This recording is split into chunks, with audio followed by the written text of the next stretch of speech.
في ناس النيل بياخدهم وفي ناس النيل بيبعتهم. في أسيوط بيقولوا في أسطورة قديمة عن كائن بيطلع من النيل كل سنة في نفس الليلة، بيدور على حد ياخد مكانه. أحمد كان ساكن قريب من الكورنيش، وفي ليلة مطر وهو راجع البيت شاف على باب شقته بصمة مبلولة كبيرة، شبه بصمة إيد إنسان لكن أطول. تجاهلها ودخل ينام. صحى على صوت خبط على الباب، نفس الإيد لكن المرة دي من جوه.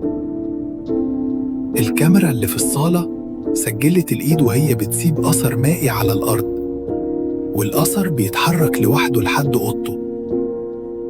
آخر لقطة كانت أحمد واقف في البلكونة، عينه سودة تماماً وبيتنتم. الدور على مين السنة الجاية؟ لو عجبك الفيديو دوس لايك، ولو كملت للنهاية اشترك، لأن اللي جاي أخطر من كده.